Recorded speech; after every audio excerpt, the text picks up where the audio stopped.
اسلام کا چوتھا خلیفہ امیر المومنین علی، اسلام کا سب سے بڑا چیف جسٹس، اسلام کا سب سے بہادر واریر، جیسے ہی اسلام کے تیسرے خلیفہ عثمان رضی اللہ عنہ کو انہی کے گھر میں شہید کر دیا گیا، پوری خلافت میں ایک خوف پھیل گیا، ہر طرف غصہ اور غم پھیلا ہوا تھا۔ مسلمانوں کی اس خلافت میں، جو اس وقت ہندوستان سے لے کر یورپ کے سمندروں تک پھیلی ہوئی تھی، پہلی بار ایسا وقت آیا تھا کہ اس اتنی بڑی خلافت کا کوئی خلیفہ نہیں تھا، اور فار دا فرسٹ ٹائم ایسا لگ رہا تھا کہ اب فائنلی مسلمانوں کی یہ خلافت ٹوٹ جائے گی۔ لیکن اب جب خلافت کے حالات اتنے خراب ہو چکے تھے، مدینہ کے سارے مسلمانوں کو اچھی طرح پتا تھا کہ اب اس خلافت کو صرف ایک ہی آدمی بچا سکتا ہے، رسول اللہ صلی اللہ علیہ وسلم کے داماد، جن کی تربیت خود رسول اللہ صلی اللہ علیہ وسلم کے گھر میں ہوئی تھی، خیبر کو فتح کرنے والے حضرت علی رضی اللہ عنہ۔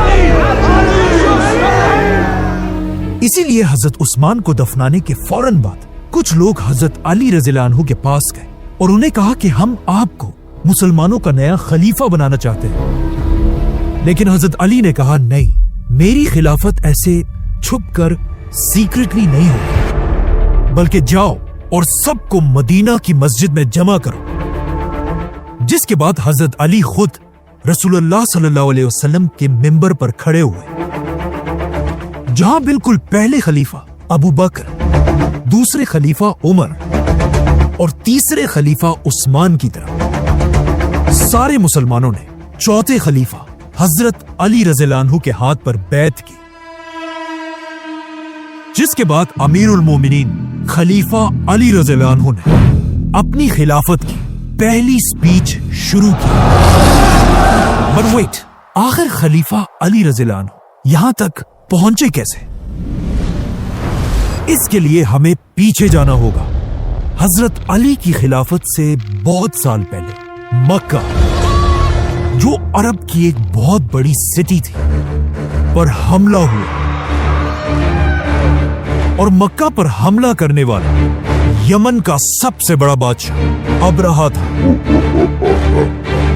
جیسے ہی وہ اپنی 60,000 کی فوج لے کر مکہ کے قریب پہنچا، مکہ کے سارے لوگ ڈر گئے اور انہوں نے ابرہہ سے مقابلے کے لیے اپنا سب سے بڑا سردار آگے کیا، جس کا نام تھا عبد المطلب، جس نے کعبہ کے غلاف کو پکڑ کر اللہ سے دعا کی کہ یا اللہ اپنے اس گھر کعبہ کو ابرہہ سے بچا، جس کے بعد اللہ نے ایک میریکل سے ابرہہ اور اس کی ساری فوج کو تباہ کر دیا، اور مکہ یہ جنگ جیت گئے۔ یہ جنگ جیتنے کے بعد مکہ اور اسپیشلی عبد المطلب کا نام پورے عرب میں پھیل گیا، اور پورا عرب عبد المطلب کو ایک بڑا سردار ماننے لگا۔ لیکن اس کے کچھ ہی عرصے بعد عبد المطلب اس دنیا سے چلے گئے، جس کے بعد ان کا بیٹا ان کے قبیلے بنو ہاشم کا نیا سردار بنا، حضرت ابو طالب۔ ایک دن ابو طالب اپنے کسی کام سے مکہ سے باہر کسی اور جگہ گئے ہوئے تھے، اور جیسے ہی اپنے سارے کام ختم کر کے وہ واپس مکہ میں اپنے گھر پہنچے، انہیں بتایا گیا کہ مبارک ہو، آپ کا بیٹا پیدا ہوا ہے، جس کا نام آپ کی بیوی فاطمہ نے حیدر رکھا ہے، جس کا مطلب ہے شیر۔ لیکن ابو طالب نے کہا نہیں، اور انہوں نے اپنے بیٹے کا نام حیدر سے بدل دیا اور اس کا نام رکھا علی۔ اس وقت ابو طالب مکہ کے سب سے بڑے سرداروں میں سے ایک تھے، اور حضرت علی مکہ کے بڑے سردار کے سب سے چھوٹے بیٹے تھے۔ جب حضرت علی کی ایج 5 سال ہوئی، اچانک اسی سال عرب میں ایک بہت بڑا قحط آیا، جس کی وجہ سے عرب کے ساتھ ساتھ مکہ کی اکانومی بھی تیزی سے گرنے لگی۔ اور مکہ کے بڑے بڑے سرداروں کا بزنس بالکل خراب ہو گیا۔ انہی سرداروں میں ایک حضرت علی کے والد ابو طالب بھی تھے، بلکہ ابو طالب کے گھر کے حالات اتنے خراب ہوئے کہ ان کے لیے اب اپنے گھر والوں کا خیال رکھنا بھی مشکل ہو گیا تھا۔ اب جب ان سخت حالات میں ابو طالب کو مدد کی ضرورت تھی، اس وقت ان کی مدد کے لیے انہی کا بھتیجا آگے بڑھا، حضرت محمد صلی اللہ علیہ وسلم۔ آپ صلی اللہ علیہ وسلم اپنے چچا ابو طالب کو اس مشکل ٹائم میں اکیلا نہیں چھوڑ سکتے تھے، کیونکہ اس سے بہت سال پہلے جب آپ صلی اللہ علیہ وسلم کے ماں باپ دونوں اس دنیا سے چلے گئے تھے، اس کے بعد 8 یا 9 سال کی عمر تک اپنے دادا عبد المطلب کے ساتھ رہے، اور پھر وہ بھی جب دنیا سے چلے گئے، اس کے بعد آپ صلی اللہ علیہ وسلم 9 سال کی عمر سے لے کر 25 سال کی عمر تک اپنے اسی چچا ابو طالب کے گھر میں رہے۔ مطلب حضرت ابو طالب نے 17 سال تک آپ صلی اللہ علیہ وسلم کو اپنے گھر میں اپنے بیٹوں کی طرح پالا۔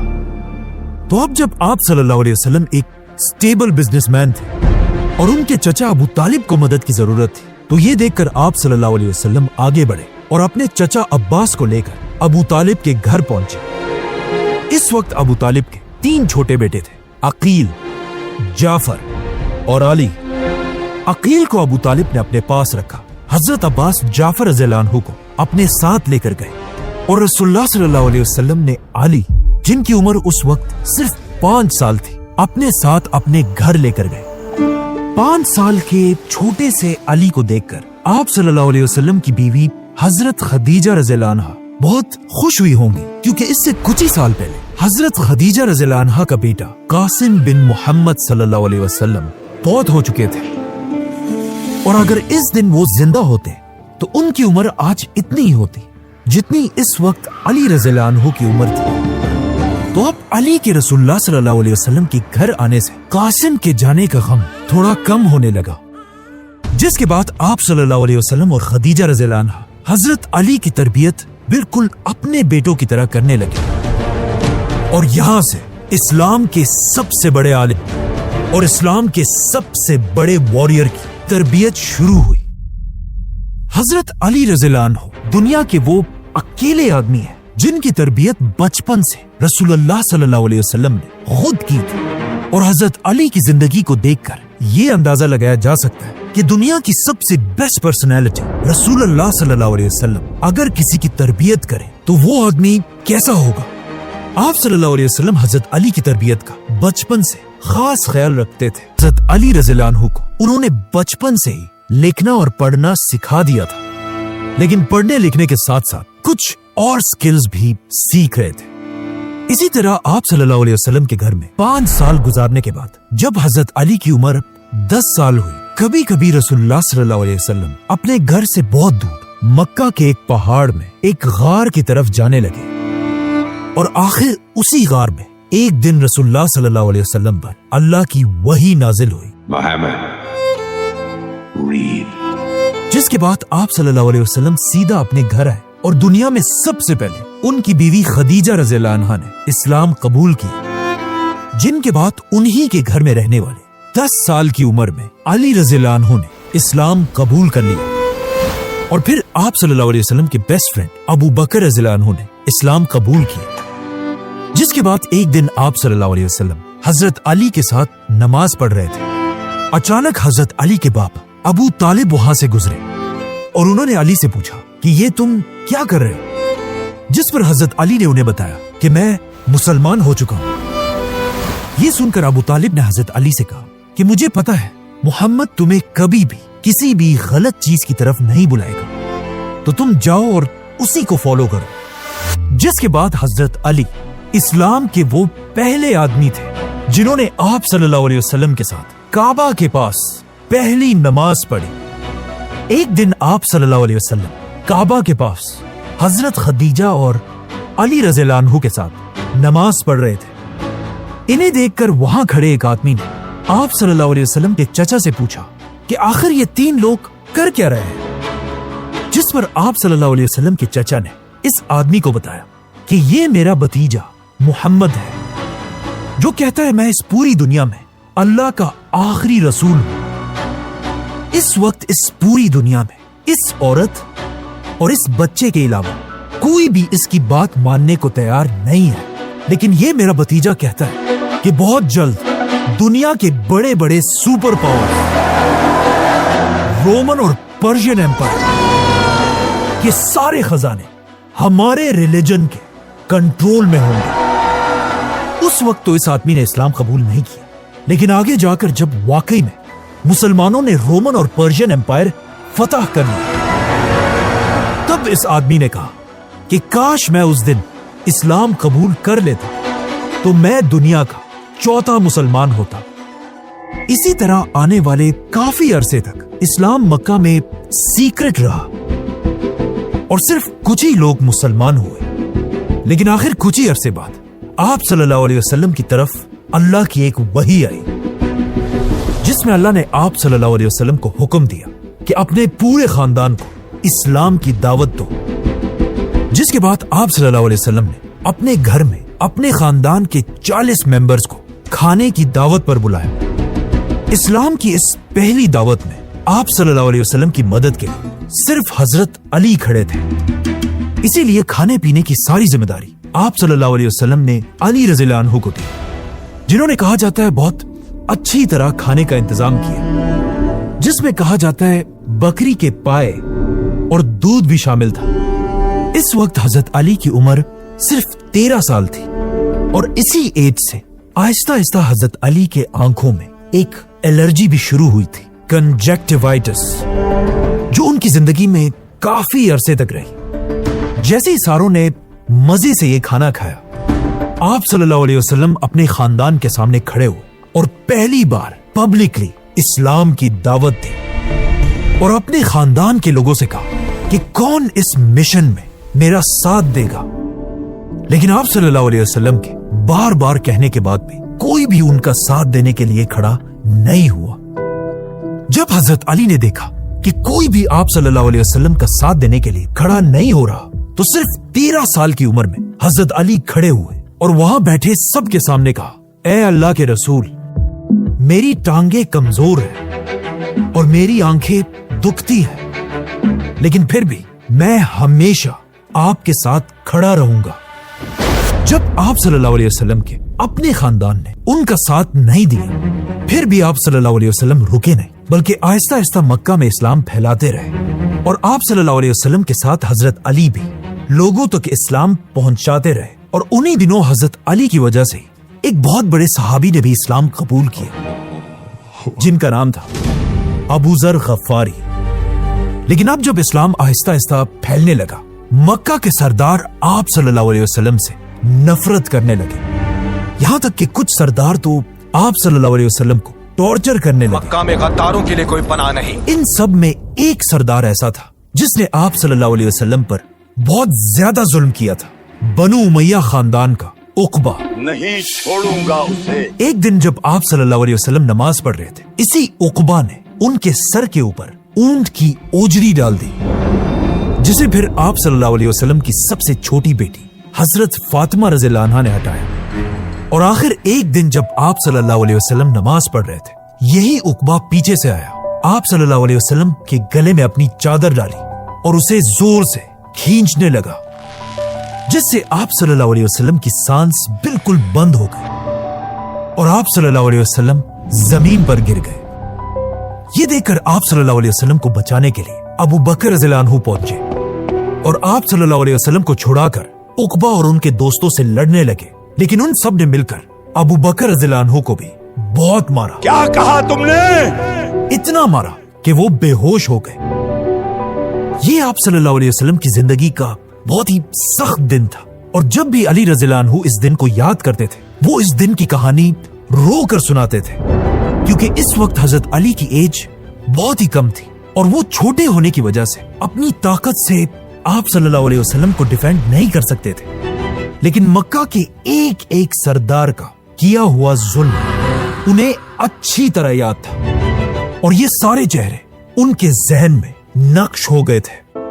इसी तरह सख्त हालात में आप सल्लल्लाहु अलैहि वसल्लम के साथ हजरत अली भी मक्का में मुश्किल जिंदगी गुजारते रहे।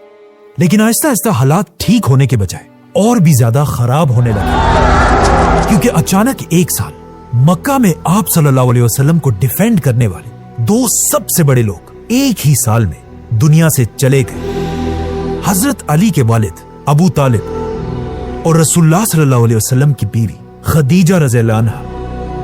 یہ سال آپ صلی اللہ علیہ وسلم کے ساتھ ساتھ حضرت علی کے لیے بھی بہت مشکل تھا، کیونکہ ایک ہی سال میں ان کے باپ ابو طالب اور خدیجہ رضی اللہ عنہا، جنہوں نے بچپن سے ایک ماں کی طرح حضرت علی رضی اللہ عنہ کو پالا تھا، ان دونوں کی وفات کے بعد اب مسلمانوں کا مکہ میں رہنا امپاسبل ہو چکا تھا۔ اسی لیے آپ صلی اللہ علیہ وسلم کے حکم پر مسلمان آہستہ آہستہ مکہ کو چھوڑ کر مدینہ کی طرف ہجرت کرنے لگے۔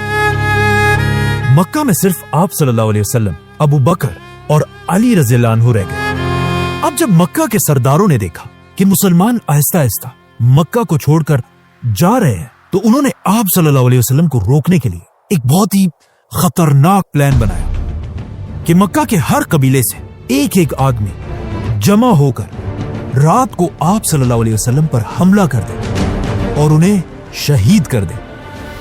اور یہ پلان آف کورس اسلام کے سب سے بڑے دشمن ابو جہل کا تھا۔ تو اب ہجرت سے پہلے 40 لوگ تلواریں لے کر آپ صلی اللہ علیہ وسلم کے گھر کے دروازے کے باہر چھپ کر کھڑے ہو گئے، لیکن اس سب کا آپ صلی اللہ علیہ وسلم کو پہلے ہی پتا چل چکا تھا، اور انہوں نے اپنی جگہ اپنے بستر پر حضرت علی رضی اللہ عنہ کو لٹایا اور انہیں حکم دیا کہ مکہ کے سارے لوگوں کی امانتیں لوٹا کر ہی تم سب سے آخر میں مدینہ ہجرت کرنا۔ جس کے بعد آپ صلی اللہ علیہ وسلم کسی طرح اپنے گھر سے نکل کر ابو بکر رضی اللہ عنہ کے ساتھ رات کے اندھیرے میں ہجرت کر کے مدینہ کی طرف روانہ ہوئے۔ اب جیسے ہی مکہ کے یہ اسیسنز آپ صلی اللہ علیہ وسلم کو مارنے کے لیے ان کے گھر کے اندر گئے، وہ یہ دیکھ کر حیران رہ گئے کہ آپ صلی اللہ علیہ وسلم کی بستر پر حضرت علی رضی اللہ عنہ لیٹے ہوئے تھے۔ یہ دیکھ کر انہیں اتنا غصہ آیا کہ وہ سب حضرت علی سے لڑنے لگے اور انہیں گھر سے نکال کر مکہ کے جیل میں بند کر دیا، اور بار بار حضرت علی سے پوچھنے لگے کہ ہمیں بتاؤ محمد اور ابو بکر کہاں ہیں؟ لیکن جب حضرت علی نے انہیں کوئی بھی ہنٹ نہیں دیا، انہوں نے مایوس ہو کر حضرت علی کو چھوڑ دیا۔ جس کے بعد اگلے 3 دن تک حضرت علی رضی اللہ عنہ نے آپ صلی اللہ علیہ وسلم کی ساری امانتیں لوگوں کو واپس کر دی، اور خود سب سے آخر میں اکیلے بغیر کسی اونٹ اور گھوڑے کے پیدل مدینہ کی طرف روانہ ہوئے۔ مکہ سے مدینہ کوئی عام سفر نہیں تھا، بلکہ یہ 450 کلومیٹر کا لمبا راستہ تھا۔ 450 کلومیٹر، وہ بھی عرب کے گرم ڈیزرٹ میں، اور سب سے مشکل بات تو یہ تھی کہ یہ جولائی کا مہینہ تھا، جہاں اس مہینے میں 50 ڈگری سے بھی زیادہ گرمی ہوتی ہے۔ لیکن عرب کی یہ سخت گرمی بھی حضرت علی کو ان کے مشن سے نہیں روک سکی، اور حضرت علی پیدل اکیلے اسلام کے نئے گھر آپ صلی اللہ علیہ وسلم کے شہر مدینہ کی طرف چلتے رہے، یہاں تک کہ عرب کے ریگستان کی تیز ہوائیں بھی انہیں نہیں روک سکی اور وہ آگے بڑھتے رہے۔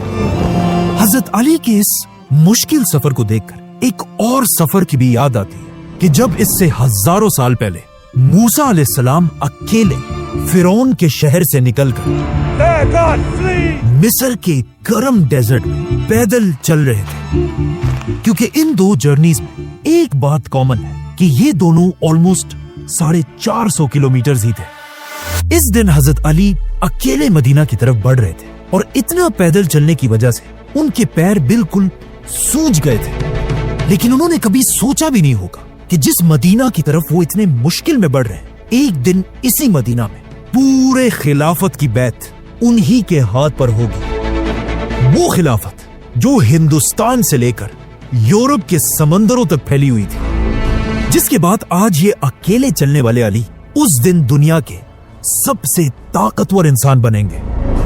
اب جب حضرت علی سفر میں تھے، آپ صلی اللہ علیہ وسلم اور ابو بکر رضی اللہ عنہ اس سے پہلے ہی مدینہ کے قریب پہنچ چکے تھے، لیکن آپ صلی اللہ علیہ وسلم مدینہ انٹر نہیں ہوئے، بلکہ وہ مدینہ سے پہلے ہی ایک گاؤں قبا میں کئی دن تک حضرت علی کا بے صبری سے انتظار کر رہے تھے، اور جیسے ہی انہیں پتا چلا کہ حضرت علی اکیلے पूरे डेजर्ट को क्रॉस करके पहुंच चुके हैं तो वो बहुत खुश हुए और उन्होंने हुक्म दिया कि अली को मेरे पास बुलाया जाए। लेकिन सहाबा ने आप सल्लल्लाहु अलैहि वसल्लम से कहा कि हजरत अली की हालत ऐसे हो गई है कि अब वो एक कदम भी और नहीं ले सकते और उनके पैर अब चलने के काबिल ही नहीं है।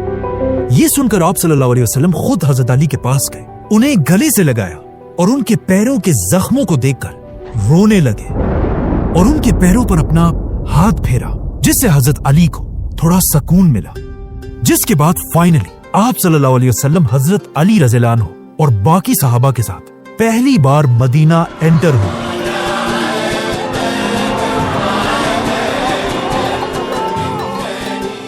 और मदीना इस्लाम का पहला हेडक्वार्टर बना। अब जब मक्का से सारे मुसलमान मदीना पहुंच गए तो आप सल्लल्लाहु अलैहि वसल्लम ने इनके खाने पीने और रहने का मसला हल करने के लिए मक्का के एक एक मुसलमान को मदीना के एक एक मुसलमान का भाई बनाया। आप सल्लल्लाहु अलैहि वसल्लम खड़े होकर दो दो मुसलमानों का नाम लेने लगे और उन्हें भाई बनाने लगे और सारों के नाम लेकर सबसे आखिर में जब हजरत अली रज़ियल्लाहु अन्हु की बारी आई तो आप सल्लल्लाहु अलैहि वसल्लम ने उनका नाम नहीं लिया। ये देखकर हजरत अली परेशान हो गए कि अब मैं मदीना में कैसे रहूंगा, और वो सीधा आप सल्लल्लाहु अलैहि वसल्लम के पास गए और उन्हें कहा कि आपने सबको किसी का भाई बना दिया, सिर्फ मुझे अकेला छोड़ दिया। जिस पर आप सल्लल्लाहु अलैहि वसल्लम ने हजरत अली से कहा कि ए अली, तुम दुनिया और आखिरत में मेरे भाई हो। यहां पर एक और रिवायत भी है कि आप सल्लल्लाहु अलैहि वसल्लम ने मदीना में हजरत अली का भाई सहल बिन हुनैफ रज़ियल्लाहु अन्हु को बनाया था। इसी तरह हजरत अली रज़ियल्लाहु अन्हु इसके बाद मदीना में एक आम इंसान की तरह अपनी जिंदगी गुजारते रहे और इसके कुछ ही अरसे बाद मदीना के मुसलमानों पर एक बहुत ही खतरनाक वक्त आया। इस्लाम की पहली जंग, जंगे बदर, जिसमें मुसलमानों के 313 की फौज के सामने 1000 काफिर खड़े थे। मतलब मुसलमान अपने से 3 गुना बड़ी फौज से लड़ने आए थे। जैसे ये दोनों फौजें एक दूसरे के आमने सामने हुए, सबसे पहले मक्का के 3 सरदार आगे बढ़े, जिनमें से एक जोर जोर से कहने लगा, ए मदीना वालों, किस में इतनी गैरत है कि वो हमसे आकर लड़े। ये सुनकर मुसलमानों की फौज से 3 अंसार आगे बढ़े, लेकिन ये देखकर मक्का का सरदार कहने लगा कि तुम कौन हो, वापस जाओ और हमारे पास हमारे इक्वल मक्का के भाइयों को भेजो। ये सुनकर रसूलुल्लाह सल्लल्लाहु अलैहि वसल्लम ने अपने 3 मुसलमानों को वापस बुलाया और इन सरदारों से लड़ने के लिए मुसलमानों के 3 सरदार भेजे। और आप सल्लल्लाहु अलैहि वसल्लम ने हुक्म दिया, उबैदा उठो। उबैदा मक्का के पुराने सरदार अब्दुल मुत्तलिब के पोते थे। जिसके बाद आप सल्लल्लाहु अलैहि वसल्लम ने फिर हुक्म दिया, हमजा उठो। हमजा भी मक्का के पुराने सरदार अब्दुल मुत्तलिब के बेटे थे। और आखिर आप सल्लल्लाहु अलैहि वसल्लम ने सबके सामने हुक्म दिया कि अली उठो। अली मक्का के एक शहजादे थे, क्योंकि उनके वालिद अबू तालिब और उनके दादा अब्दुल मुत्तलिब दोनों मक्का के बड़े सरदार रहे थे। तो आप सल्लल्लाहु अलैहि वसल्लम के हुक्म से मुसलमानों के ये 3 वॉरियर्स आगे बढ़े। अचानक लड़ाई शुरू हुई। सबसे पहले हजरत अली ने एक ही वार में अपने दुश्मन को मार डाला,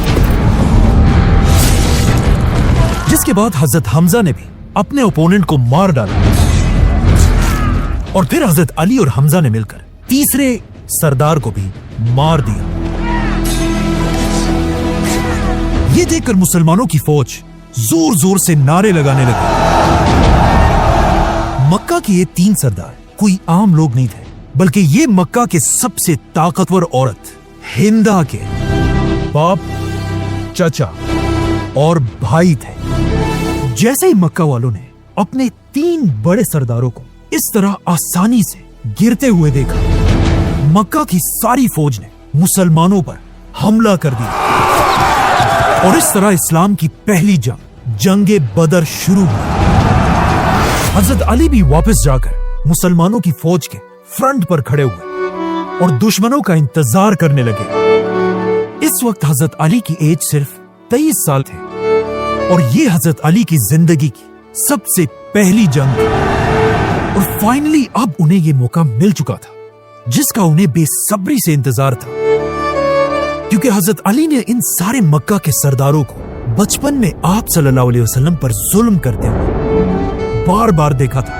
और अब फाइनली हजरत अली एक एक से बदला लेने के लिए बिल्कुल तैयार थे। और जैसे ही जंग शुरू हुई, हजरत अली सीधा काफिरों की फौज के अंदर घुस गए और जो तलवार चलाने का तरीका वो बचपन से सीख रहे थे, अब पहली बार हजरत अली अपनी तलवार सबके सामने यूज करने लगे। हजरत अली को जंग में इस तरह लड़ते हुए देखकर मुसलमानों और मक्का वालों दोनों को समझ आ गई कि अली के जैसा वॉरियर पूरे अरब में कोई नहीं है। और ये बात बिल्कुल सही थी, क्योंकि इस जंगे बदर से लेकर अपनी जिंदगी की आखिरी जंगे नहरवान तक हजरत अली अपनी पूरी जिंदगी में कोई भी जंग नहीं हारे। बदर में मुसलमानों की फौज कम होने के बाद भी मुसलमान ऐसा लड़े कि आहिस्ता आहिस्ता मक्का वालों की फौज पीछे हटने लगी और इस तरह मुसलमान इस्लाम की पहली जंगे बदर जीत गए। लेकिन अब जब मक्का वाले भाग ही रहे थे, मुसलमानों ने उनका पीछा करते हुए उनका एक और सरदार पकड़ लिया। और ये कोई आम सरदार नहीं था, बल्कि ये वही उमैया खानदान का उकबा था। ये वही उकबा था जिसने इससे कुछ साल पहले मक्का में आप सल्लल्लाहु अलैहि वसल्लम के गले को अपनी चादर से जोर से दबाया था। और इसकी शक्ल हजरत अली बचपन से जानते थे। इसीलिए जैसे ये पकड़ा गया, हजरत अली सीधा आगे बढ़े और अपनी तलवार से इसकी गर्दन उड़ा दी। इस जंग में मुसलमानों ने 70 काफिरों को मारा था और कहा जाता है हजरत अली ने अकेले इन 70 में से 25 या 30 लोगों को मारा था। इसमें थोड़ी कंफ्यूजन है कि हजरत अली ने एग्जैक्टली कितने लोगों को मारा था, लेकिन यह बात क्लियर है कि बदर में सबसे ज्यादा लोग हजरत अली ने ही मारे थे। जैसे ही मुसलमान बदर की जंग के बाद वापस मदीना पहुंचे, मदीना में हर तरफ खुशी और सेलिब्रेशन का माहौल था और लोग इस जीत पर अल्लाह का शुक्र अदा कर रहे थे। लेकिन जैसे ही आप सल्लल्लाहु अलैहि वसल्लम खुशी से अपने घर पहुंचे और अपनी बेटियों के बारे में पूछा, यहां आप सल्लल्लाहु अलैहि वसल्लम को एक बहुत ही शॉकिंग खबर सुनाई गई। उन्हें बताया गया कि जब आप बदर के मैदान में लड़ रहे थे, उसी वक्त यहां मदीना में आपकी बेटी रुकैया अपनी आखिरी सांसें ले रही थी और अब वो इस दुनिया में नहीं रही। आप सल्लल्लाहु अलैहि वसल्लम की 4 बेटियां थी। बड़ी बेटी ज़ैनब जो इस वक्त मक्का में रहती थी, दूसरी बेटी रुकैया जो हजरत उस्मान की बीवी थी जो अब फौत हो चुकी थी, तीसरी बेटी उम्मे कलसूम रज़ियल्लाहु अन्हा जिनकी शादी भी आप सल्लल्लाहु अलैहि वसल्लम ने रुकैया के बाद हजरत उस्मान रज़ियल्लाहु अन्हु से करा दी थी, और आप सल्लल्लाहु अलैहि वसल्लम की चौथी और सबसे छोटी बेटी जिनसे वो सबसे ज्यादा प्यार करते थे, हजरत फातिमा रज़ियल्लाहु अन्हा। बदर की जंग जीतने के बाद आहिस्ता आहिस्ता जब मुसलमानों के हालात ठीक होने लगे, तो अब मदीना में आप सल्लल्लाहु अलैहि वसल्लम के पास हजरत फातिमा रज़ियल्लाहु अन्हा की शादी के लिए रिश्ते आने लगे, जिनमें हजरत अबू बकर और उमर रज़ियल्लाहु अन्हु भी शामिल थे। लेकिन आप सल्लल्लाहु अलैहि वसल्लम इन सारे रिश्तों को रिजेक्ट करते गए। अब जब हजरत फातिमा के लिए ये सारे रिश्ते आ रहे थे, उस वक्त हजरत अली आराम से अपने घर में बैठे हुए थे और उन्होंने आप सल्लल्लाहु अलैहि वसल्लम से रिश्ते की कोई बात नहीं की थी। ये देखकर हजरत अली को उन्हीं के खानदान की एक औरत ने कहा कि आप भी जाकर आप सल्लल्लाहु अलैहि वसल्लम से उनकी बेटी फातिमा का रिश्ता मांगे। लेकिन हजरत अली ने कहा कि मेरे पास क्या है, मैं कैसे रिश्ता भेजूं? लेकिन उस औरत ने हजरत अली से कहा कि मुझे यकीन है कि अगर आप रसूलुल्लाह सल्लल्लाहु अलैहि वसल्लम के पास जाएंगे, वो आपको कभी इनकार नहीं करेंगे। ये सुनकर हजरत अली को भी थोड़ा हौसला मिला और आखिर वो आप सल्लल्लाहु अलैहि वसल्लम से उनकी आखिरी बेटी फातिमा का हाथ मांगने आप सल्लल्लाहु अलैहि वसल्लम के घर गए। लेकिन जैसे ही वो आप सल्लल्लाहु अलैहि वसल्लम के सामने आकर बैठे, आप सल्लल्लाहु अलैहि वसल्लम के रोब और औरा को देखकर हजरत अली की जबान से एक लफ्ज भी नहीं निकला। अब हजरत अली को इस तरह घबराते देखकर आप सल्लल्लाहु अलैहि वसल्लम ने खुद हजरत अली से पूछा कि अली क्या बात है, क्या कहना चाहते हो? लेकिन हजरत अली बिल्कुल उसी तरह खामोश बैठे रहे और कुछ ना कह सके। ये देखकर आप सल्लल्लाहु अलैहि वसल्लम ने दोबारा पूछा कि अली बताओ क्या बात है, लेकिन इस बार भी हजरत अली की जबान से एक लफ्ज भी नहीं निकला। ये देखकर आप सल्लल्लाहु अलैहि वसल्लम ने खुद हजरत अली से कहा, अली क्या तुम फातिमा के रिश्ते के लिए आए हो? ये सुनकर हजरत अली ने ऊपर देखा और एक घबराई हुई आवाज में कहा कि हाँ, लेकिन या रसूलुल्लाह सल्लल्लाहु अलैहि वसल्लम मेरे पास कुछ भी नहीं है। तो आप सल्लल्लाहु अलैहि वसल्लम ने कहा, क्या तुम्हारे पास जंग की वो शील्ड नहीं है? जाओ और उसे बाजार में बेच कर आओ, वही मेरी बेटी फातिमा का मेहर होगा। जिसके बाद हजरत अली ये शील्ड लेकर सीधा बाजार की तरफ गए और आप सल्लल्लाहु अलैहि वसल्लम अपनी बेटी फातिमा के पास गए। उन्हें हजरत अली के रिश्ते का बताया और उनसे पूछा कि क्या वो इस रिश्ते पर राजी हैं या नहीं। जैसे ही आप सल्लल्लाहु अलैहि वसल्लम ने फातिमा रज़ियल्लाहु अन्हा से पूछा, कहा जाता है हजरत फातिमा खामोश रही और आप सल्लल्लाहु अलैहि वसल्लम उनकी खामोशी को देखकर समझ गए। अब दूसरी तरफ जब हजरत अली अपनी शील्ड लेकर बाजार पहुंचे और वहां ये शील्ड बेचने की कोशिश करने लगे, अचानक इसी बाजार में हजरत अली के पास मदीना का सबसे अमीर आदमी आया, आप सल्लल्लाहु अलैहि वसल्लम के दामाद हजरत उस्मान रज़ियल्लाहु अन्हु। हजरत उस्मान हजरत अली को देखते ही समझ गए कि वो ये शील्ड क्यों बेच रहे, तो उन्होंने खुद हजरत अली से ये शील्ड खरीद ली और इसके बदले हजरत अली को 400 सिल्वर कॉइन्स दी। जिसके बाद हजरत अली खुश होकर जब वापस जाने लगे तो हजरत उस्मान ने उन्हें रोक दिया और उन्हें ये शील्ड एज अ गिफ्ट वापस कर दी और कहा, तुम्हें इस शील्ड की आगे भी जरूरत पड़ेगी। हजरत अली इस तरह कुछ और पैसे भी जमा करके ऑलमोस्ट 500 सिल्वर कॉइन्स लेकर आप सल्लल्लाहु अलैहि वसल्लम के पास आए और यही उनकी शादी का मेहर था।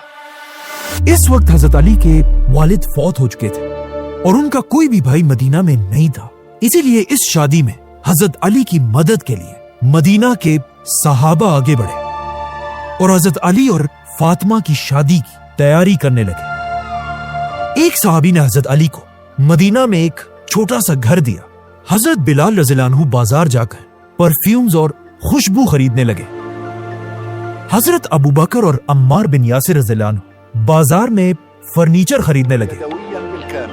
जिसके बाद सारे सहाबा मस्जिद नबी में जमा हुए और आप सल्लल्लाहु अलैहि वसल्लम ने खुद हजरत अली का निकाह पढ़ाया और सारे सहाबा में खजूर तकसीम किए गए। उधर कुछ सहाबियात ने हजरत फातिमा को दुल्हन की तरह तैयार किया। आप सल्लल्लाहु अलैहि वसल्लम ने अपनी बेटी फातिमा को कुछ गिफ्ट्स भी दिए, जिसमें कुछ कपड़े, खजूर के पत्तों से बने हुए तकिए, 2 आटे की चक्कियां और 2 मिट्टी के बर्तन दिए। इस तरह इस्लाम के फ्यूचर खलीफा हजरत अली रज़ियल्लाहु अन्हु और आप सल्लल्लाहु अलैहि वसल्लम की सबसे छोटी बेटी फातिमा रज़ियल्लाहु अन्हा की शादी हुई। ये इस्लाम की तारीख की सबसे इंपॉर्टेंट और सबसे सिंपल शादी थी। जैसे ये शादी हो गई, उसके कुछ ही दिन बाद एक दिन आप सल्लल्लाहु अलैहि वसल्लम अपनी बेटी फातिमा के घर गए और आप सल्लल्लाहु अलैहि वसल्लम ने अपनी बेटी से कहा, फातिमा, मैंने तुम्हारी शादी अपने खानदान के ऐसे शख्स से कराई है जिससे मैं अपने पूरे अहले बैत में सबसे ज्यादा मोहब्बत करता हूँ। अब मदीना में हजरत अली की शादी तो हो गई और मदीना के हालात भी बिल्कुल नॉर्मल थे, लेकिन मदीना से दूर मक्का के हर घर में बदर की हार का मातम छाया हुआ था और मक्का के लोग अपने बड़े बड़े सरदारों के मौत पर चीख चीख कर रो रहे थे और मक्का के लोग अब अपने सबसे बड़े सरदार के घर जमा हो रहे थे, अबू सुफियान और उनकी बीवी हिंदा। जंग बदर में अबू सुफियान का अपना बेटा हमज़ला मारा गया था और उनकी बीवी हिंदा के बाप, चाचा और भाई भी मारे गए थे। तो अब मक्का के सारे लोग मुसलमानों से बदला लेने के लिए बदर से 3 गुना बड़ी फौज जमा करने लगे और बदर के सिर्फ 1 साल बाद 3000 की फौज लेकर मदीना की तरफ रवाना हुए। ये देखकर आप सल्लल्लाहु अलैहि वसल्लम भी मुसलमानों की 1000 की फौज लेकर ओहद के मैदान की तरफ रवाना हुए। जैसे ये दोनों फौजें आमने सामने हुई, अचानक मुसलमानों की फौज से 300 मुनाफिक मुसलमानों को धोखा देकर जंग छोड़कर भाग गए। मतलब अब मुसलमान सिर्फ 700 रह गए और उनके सामने 3000 की फौज खड़ी थी। मतलब अब मुसलमानों ने اپنے سے 4 گنا بڑی فوج سے لڑنا تھا، بلکہ اس بار مکہ والوں کی فوج میں ایک نیا جنرل بھی تھا، خالد بن ولید۔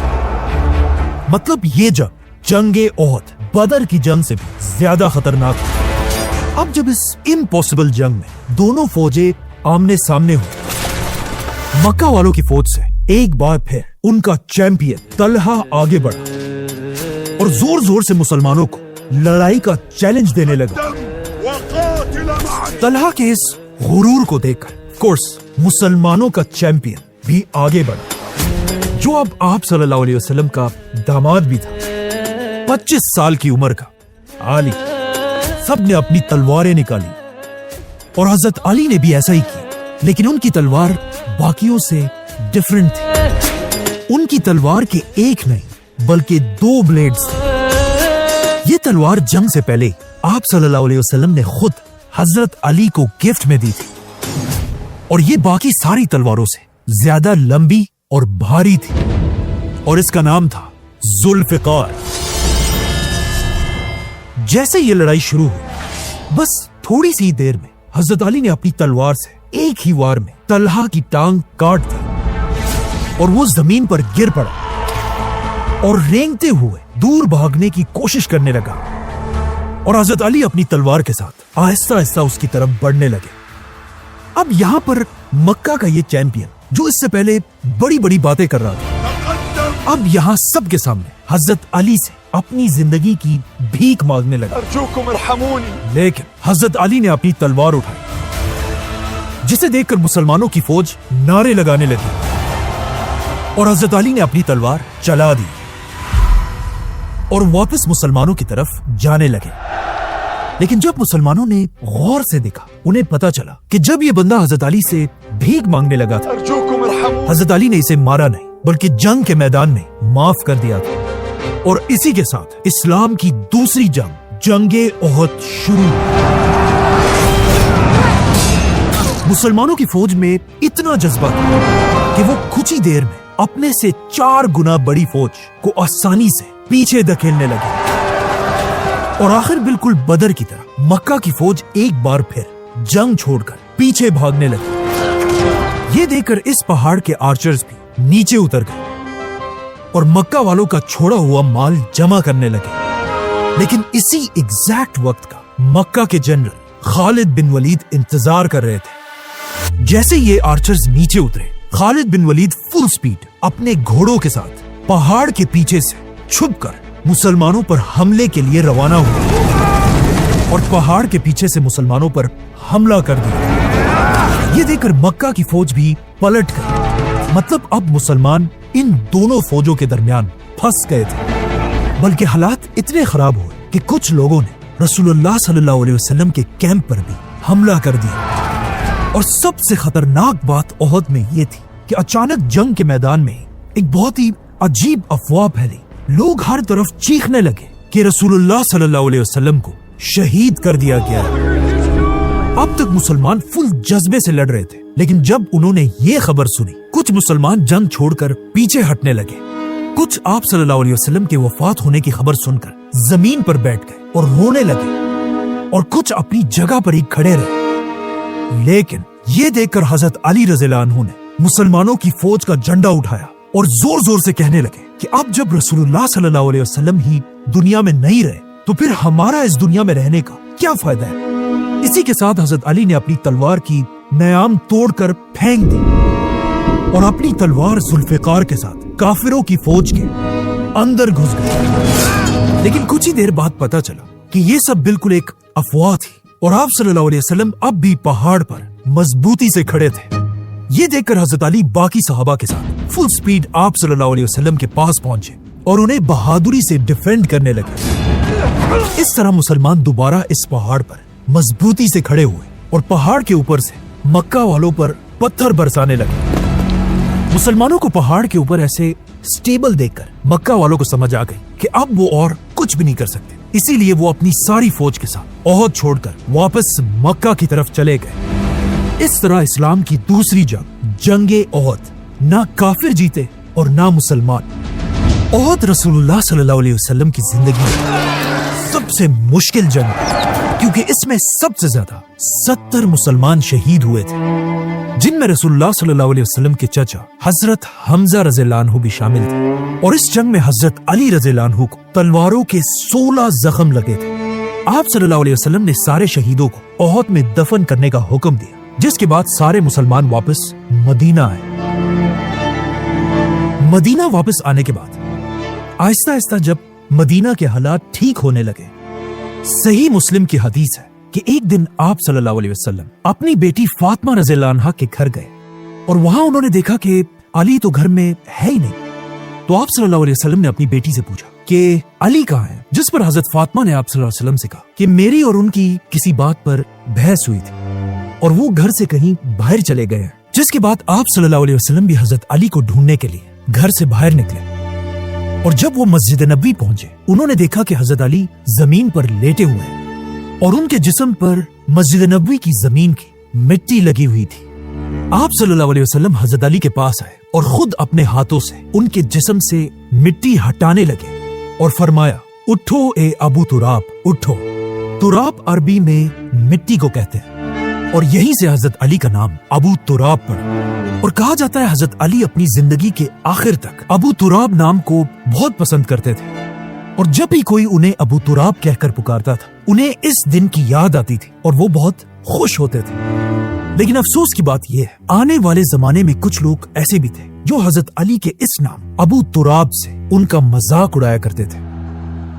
اس واقعے کے بعد ایک دن آپ صلی اللہ علیہ وسلم صحابہ کے ساتھ مسجد میں بیٹھے ہوئے تھے، تو ایک شخص دور سے خوشی خوشی آپ صلی اللہ علیہ وسلم کے پاس آیا اور ان سے کہا، یا رسول اللہ، مبارک ہو، آپ کی بیٹی فاطمہ کے گھر بیٹا پیدا ہوا ہے۔ یہ سن کر آپ صلی اللہ علیہ وسلم سیدھا حضرت علی کے گھر پہنچے، اپنے نواسے کو گود میں اٹھایا اور انہیں گلے سے لگایا، جس کے بعد آپ صلی اللہ علیہ وسلم نے حضرت علی سے پوچھا کہ تم نے اس بچے کا کیا نام رکھا ہے؟ جس پر حضرت علی نے کہا کہ میں نے اس کا نام حرب رکھا ہے، جس کا انگلش میں مطلب ہے وار۔ لیکن آپ صلی اللہ علیہ وسلم نے حضرت علی سے کہا کہ نہیں، بلکہ اس بچے کا نام حسن ہوگا۔ اس وقت حضرت حسن اکیلے میل نواسے تھے، اسی لیے آپ صلی اللہ علیہ وسلم اپنے اس نواسے حسن سے بہت محبت کرتے تھے۔ جیسے جیسے حضرت حسن بڑے ہوتے گئے، کہا جاتا ہے وہ بالکل اپنے نانا آپ صلی اللہ علیہ وسلم کی طرح دکھتے تھے، اور آپ صلی اللہ علیہ وسلم اس زمانے کے سخت عرب سوسائٹی میں بھی اپنے نواسے حسن رضی اللہ عنہ کو مدینہ کی گلیوں میں اپنے کندھوں پر بٹھا کر گھمایا کرتے تھے، جسے دیکھ کر ایک دن ایک صحابی نے آپ صلی اللہ علیہ وسلم سے یہ تک کہا کہ میرے مدینہ میں 10 پوتے اور نواسے ہیں، لیکن میں نے کبھی کسی سے ایسی محبت نہیں کی جس طرح آپ حسن سے کرتے ہیں۔ اور ایک دن جب آپ صلی اللہ علیہ وسلم نے حضرت حسن کو اپنے کندھے پر بٹھایا ہوا تھا، ایک صحابی نے یہ دیکھ کر حضرت حسن سے کہا کہ یا حسن، تم نے کیا زبردست سواری پائی ہے، جس پر آپ صلی اللہ علیہ وسلم نے جواب دیا کہ سوار بھی تو دیکھو کتنا زبردست ہے۔ اور ایک دن آپ صلی اللہ علیہ وسلم نے حضرت حسن کو اپنی گود میں اٹھایا اور اللہ سے دعا کی کہ اے اللہ، اس سے محبت رکھ جو حسن سے محبت رکھتا ہے۔ اور حضرت حسن کے بارے میں سب سے بڑی بات آپ صلی اللہ علیہ وسلم نے یہ کہی کہ میرا یہ بیٹا حسن سید مطلب لیڈر ہے، اور یہ ایک دن مسلمانوں کے 2 بڑے گروپس کے درمیان صلح کرائے گا۔ اور بالکل ایسا ہی ہوا، حضرت حسن رضی اللہ عنہ آگے جا کر مسلمانوں کے آخری خلیفہ راشد بنے، اور مسلمانوں کی جانوں کو بچانے کے لیے انہوں نے اپنی خلافت اپنی مرضی سے چھوڑ دی۔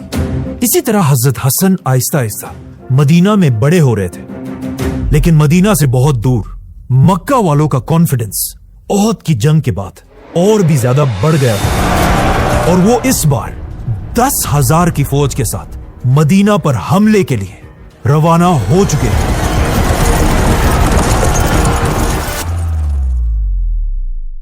10,000 کی فوج مطلب مدینہ کی پوری آبادی سے بھی زیادہ بڑی فوج مدینہ پر حملے کے لیے آ رہی تھی۔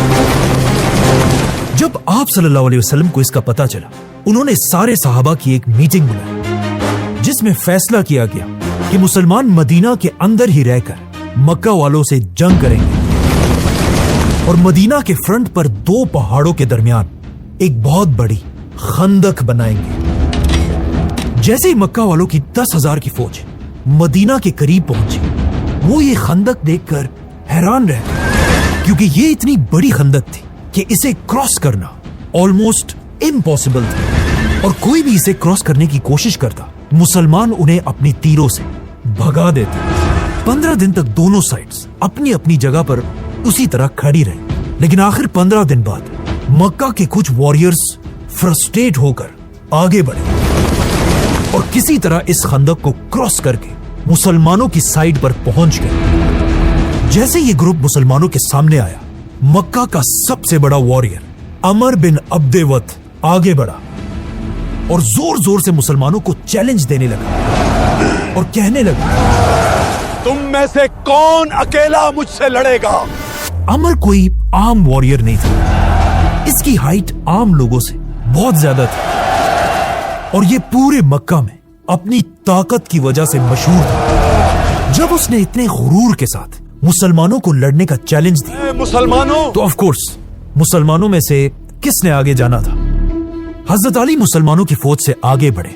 अमर ने हजरत अली को देखकर कहा कि भतीजे, तुम अभी छोटे हो, वापस जाओ, मैं तुम्हें नहीं मारना चाहता। जवान हो, वापस जाओ। लेकिन हजरत अली ने कहा कि मैं तो तुम्हें मारना चाहता हूं। इस पर अमर को गुस्सा आया और अपने घोड़े से उतरकर हजरत अली की तरफ भागने लगा और अपना स्पीयर उठाकर जोर से हजरत अली पर हमला किया। हजरत अली ने अपने आप को बचाने के लिए अपनी शील्ड सामने रखी, लेकिन ये स्पीयर इतना तेजी से आ रहा था कि वो हजरत अली के शील्ड को फाड़कर शील्ड के अंदर घुस गए।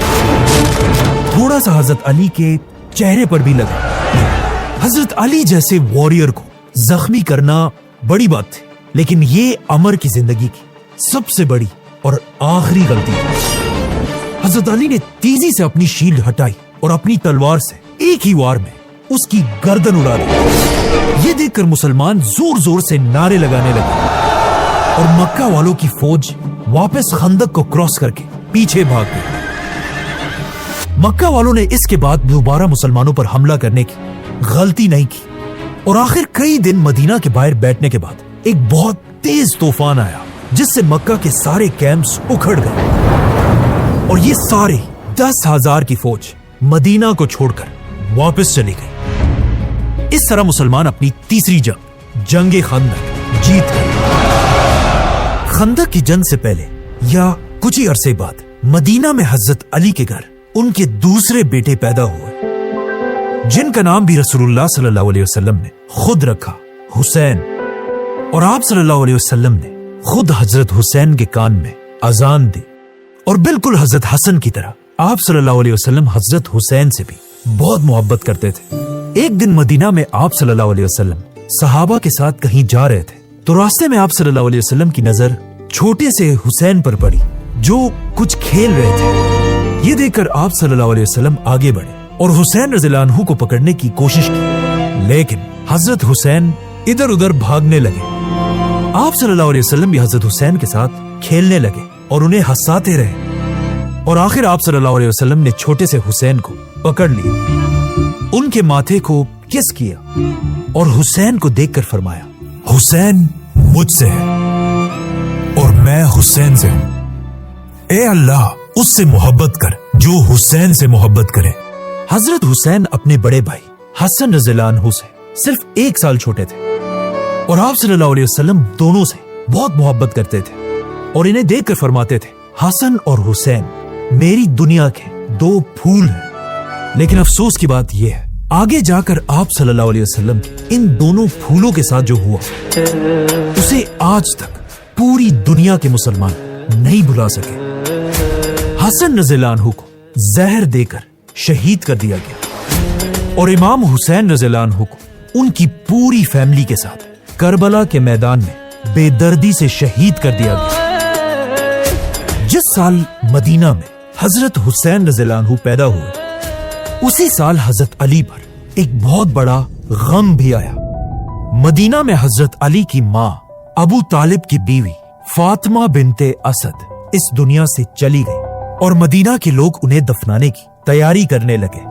یہ حضرت علی کی زندگی کا ایک بہت ہی مشکل دن تھا، لیکن حضرت علی سے بھی زیادہ اس دن رسول اللہ صلی اللہ علیہ وسلم خفا تھے، کیونکہ حضرت علی نے تو اپنی ساری زندگی آپ صلی اللہ علیہ وسلم کے گھر میں گزاری تھی، لیکن آپ صلی اللہ علیہ وسلم نے اپنا سارا بچپن ابو طالب کے گھر گزارا تھا، جہاں ہمیشہ حضرت علی کی والدہ ہی آپ صلی اللہ علیہ وسلم کا خیال رکھتی تھی۔ اسی لیے جیسے ہی آپ صلی اللہ علیہ وسلم کو پتا چلا، وہ سیدھا حضرت علی کے ماں کے پاس پہنچے اور انہیں دیکھ کر فرمایا، اے میری ماں، اللہ آپ پر رحم کرے، آپ میری ماں کے بعد میری ماں تھی، آپ خود بھوکی رہتی تھی لیکن ہمیشہ مجھے کھلاتی تھی، آپ کو خود اچھے لباس کی ضرورت ہوتی تھی لیکن آپ ہمیشہ مجھے پہناتی تھی۔ جب انہیں دفنانے کا وقت آیا، آپ صلی اللہ علیہ وسلم خود ان کی قبر کے اندر گئے اور وہاں اللہ سے دعا کی، اے اللہ میری ماں کو بخش دے، جس کے بعد آپ صلی اللہ علیہ وسلم نے ان کے کفن کے لیے اپنی قمیص اتار کر دی، جس کے بعد انہیں دفن کر دیا گیا۔ اب یہ سب تو حضرت علی کے فیملی میٹرز تھے، لیکن وہاں مدینہ کی ریاست میں مسلمان ایک نئی پلاننگ کر رہے تھے۔ خندق کی جنگ کے بعد مسلمان آپ صلی اللہ علیہ وسلم کے حکم سے پہلی بار عمرہ کرنے کے لیے مکہ کی طرف روانہ ہوئے، اور مسلمانوں نے پہلے ہی مکہ والوں کو بتا دیا تھا کہ ہم کوئی جنگ ونگ نہیں کرنا چاہتے، ہم صرف عمرہ کرنے کے لیے آ رہے ہیں۔ لیکن جیسے ہی مسلمان مکہ کے قریب پہنچے، مکہ والوں نے ان کا راستہ روک دیا، جس کے بعد مسلمان کئی دن تک مکہ کے باہر ہی بیٹھے رہے، اور جب کوئی حل نہیں نکلا، آخر مسلمانوں نے اور مکہ والوں نے آپس میں ایک ایگریمنٹ کر لی، صلح حدیبیہ۔ رسول اللہ صلی اللہ علیہ وسلم، حضرت علی اور کچھ صحابہ مکہ والوں سے ایگریمنٹ کے لیے ایک کیمپ میں جمع ہوئے۔ اس اتنے امپورٹنٹ ایگریمنٹ کو لکھنے کی ذمہ داری مدینہ کے سب سے بیسٹ رائٹر کو ملی، حضرت علی رضی اللہ عنہ، اور حضرت علی نے یہ ایگریمنٹ لکھنا شروع کی، اور حضرت علی نے لکھا، محمد اللہ کے رسول کے نام سے۔ جیسے ہی حضرت علی نے یہ لکھا، مکہ والوں کا ایک شخص غصے سے کھڑا ہوا اور کہا، یہ کیا ہے، ہم تو انہیں رسول مانتے ہی نہیں، لا نعترف بك رسول۔ اور اس نے حضرت علی سے کہا، اس ایگریمنٹ سے محمد اللہ کا رسول مٹا کر محمد بن عبداللہ لکھو۔ اس بندے کی باتیں سن کر حضرت علی نے رسول اللہ صلی اللہ علیہ وسلم کی طرف دیکھا، اور آپ صلی اللہ علیہ وسلم نے حضرت علی سے کہا کہ ٹھیک ہے، جیسا یہ کہہ رہا ہے ویسا ہی لکھو۔ لیکن یہاں پہلی بار ایک بہت ہی عجیب مومنٹ آیا۔ وہ علی جو بچپن سے ہمیشہ آپ صلی اللہ علیہ وسلم کے ساتھ کھڑے تھے اور اپنے ہاتھوں سے ہر جنگ میں آپ صلی اللہ علیہ وسلم کے لیے تلوار چلاتے تھے، آج اپنے قلم سے اللہ کا رسول لکھا ہوا نہیں مٹا سکے۔ اور آپ صلی اللہ علیہ وسلم کے کہنے کے بعد بھی حضرت علی اپنا ہاتھ نہیں ہلا پا رہے تھے۔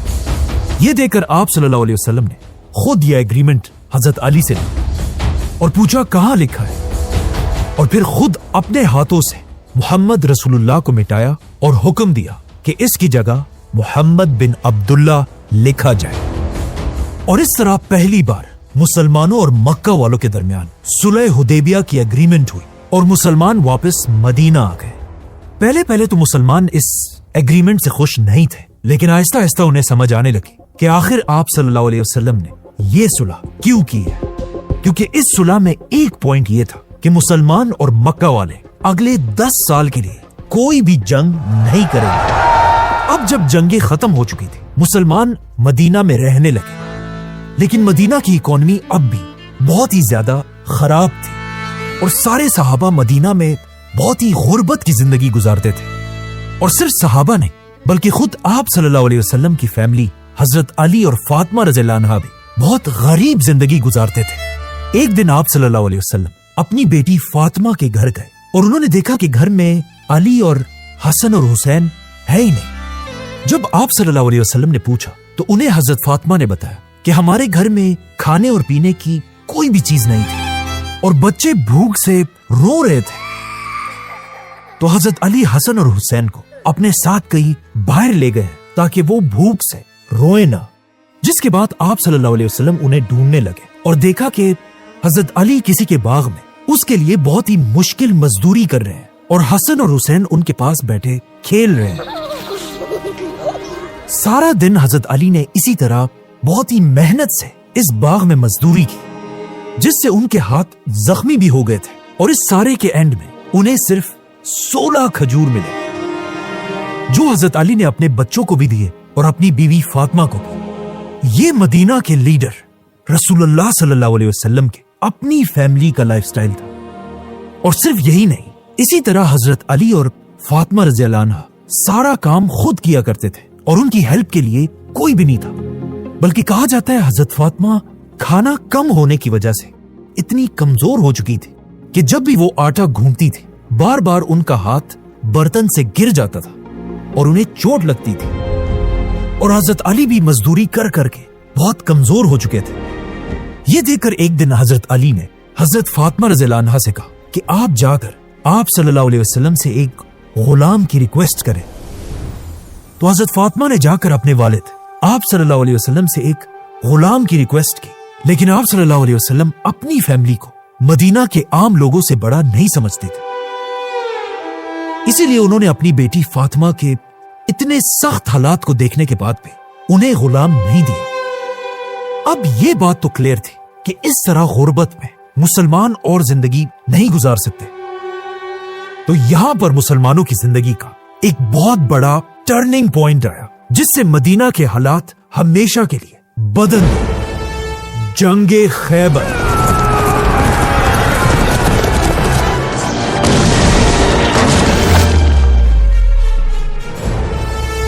اب تک ساری جنگیں ہمیشہ مکہ اور مدینہ کے درمیان ہوتی تھی، لیکن صلح حدیبیہ کے بعد اب مکہ والوں سے 10 سال تک کوئی لڑائی نہیں ہو سکتی تھی۔ تو مسلمانوں نے اپنا رخ مکہ سے ہٹا کر عرب کی ایک اور بڑی سٹی کی طرف کیا جس کا نام تھا خیبر۔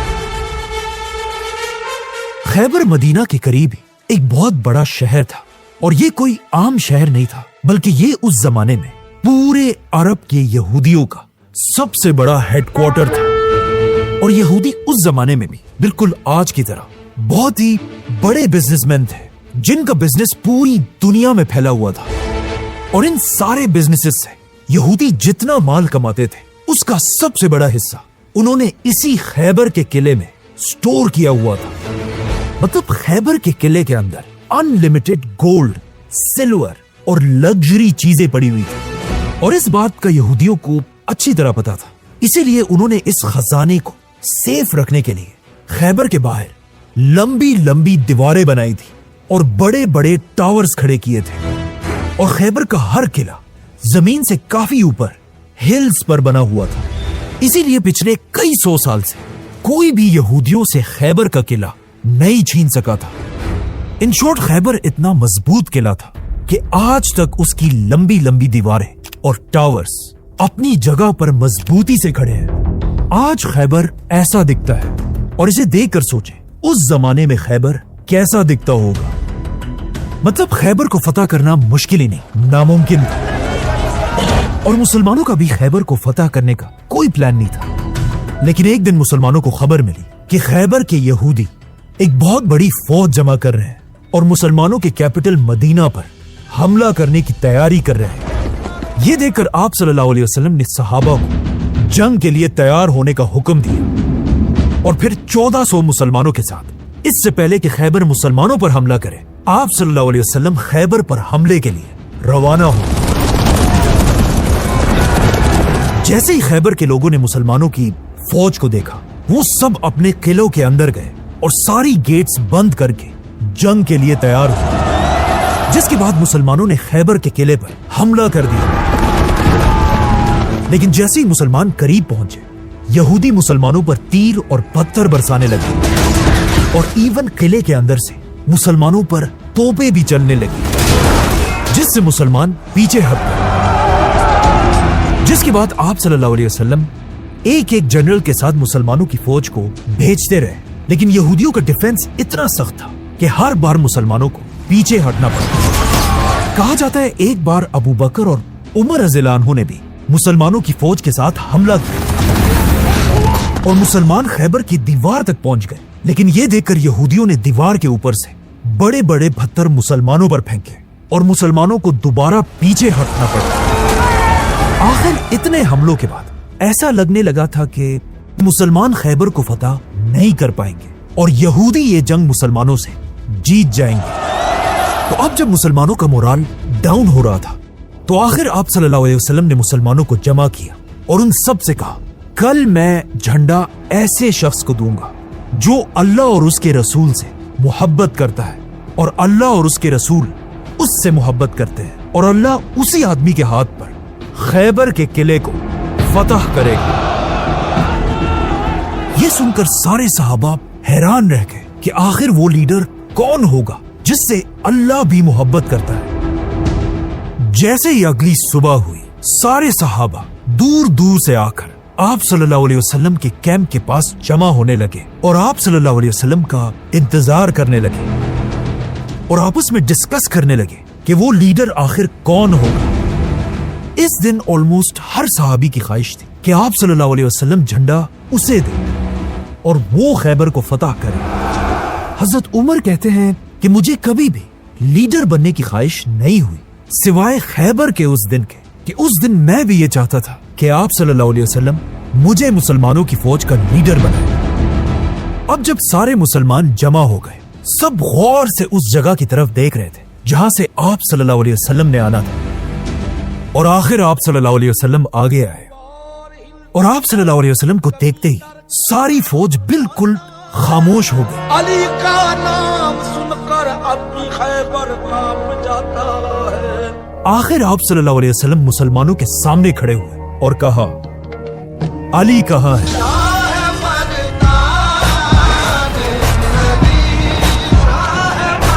علی کا نام سن کر صحابہ ادھر ادھر دیکھنے لگے اور حضرت علی کو ڈھونڈنے لگے، لیکن حضرت علی اس دن وہاں تھے ہی نہیں۔ حضرت علی کی آنکھوں میں بچپن سے جو الرجی تھی کنجکٹیوائٹس، اس دن دوبارہ حضرت علی کی آنکھوں میں وہی الرجی تھی۔ جب آپ صلی اللہ علیہ وسلم کو اس کا بتایا گیا تو آپ صلی اللہ علیہ وسلم نے حکم دیا کہ علی کو یہاں لایا جائے اور صحابہ بھاگ بھاگ کر حضرت علی کے کیمپ پہنچے اور حضرت علی سے کہا کہ جلدی آئے، آپ ہی وہ لیڈر ہیں جن سے اللہ محبت کرتے ہیں اور آپ ہی خیبر کو فتح کریں گے۔ جس کے بعد حضرت علی ساری مسلمانوں کی فوج کو کراس کرتے ہوئے آپ صلی اللہ علیہ وسلم کے سامنے حاضر ہوئے۔ آپ صلی اللہ علیہ وسلم نے حضرت علی کی آنکھوں پر اپنا ہاتھ پھیرا جس سے ان کی یہ الرجی ہمیشہ کے لیے ختم ہو گئی، اور پھر آپ صلی اللہ علیہ وسلم نے سب کے سامنے حضرت علی کو مسلمانوں کی فوج کا جھنڈا پکڑایا اور انہیں حکم دیا کہ جاؤ اور حملہ کرو، لیکن حملے سے پہلے انہیں اسلام کی دعوت ضرور دینا۔ حضرت علی مسلمانوں کا جھنڈا لے کر پوری فوج کے ساتھ خیبر کے قلعے کی طرف بڑھے اور اس بار حضرت علی کی لیڈرشپ میں یہ حملہ اتنا سخت تھا کہ مسلمان قلعے کے بالکل قریب پہنچنے لگے، اور جب یہودیوں نے یہ دیکھا انہیں سمجھ آ گئی کہ اب ان کا ڈیفنس ٹوٹنے والا ہے، اور آخر جب کوئی بھی راستہ نہیں تھا یہودیوں کا لیڈر اور ان کا سب سے بڑا واریر مرحب قلعے سے باہر آیا۔ مرحب کوئی عام واریر نہیں تھا، وہ بہت ہی لمبا اور مسکولر آدمی تھا، اور خیبر کے لوگ کہا کرتے تھے کہ ہمارا ایک مرحب 1000 آدمیوں کے برابر ہے، اور کہا جاتا ہے اس دن مرحب نے سر سے لے کر پاؤں تک سٹیل کا آرمر پہنا ہوا تھا۔ مرحب مسلمانوں کی فوج کے سامنے آیا اور زور زور سے مسلمانوں کے لیڈر کو اکیلے جنگ کے لیے چیلنج کرنے لگا۔ تو آف کورس مرحب سے لڑنے کے لیے مسلمانوں کا لیڈر صرف 28 سال کے علی رضی اللہ عنہ آگے آئے۔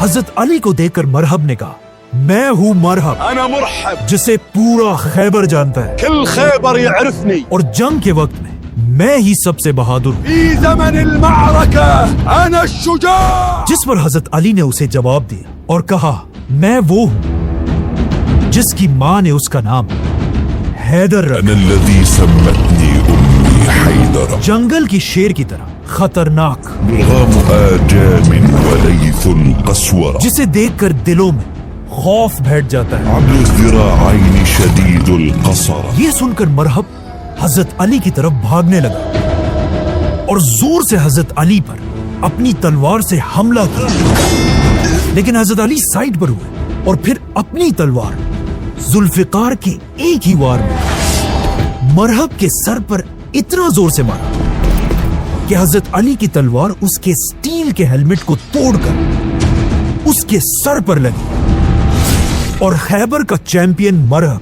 पूरे खैबर के सामने गिर गया।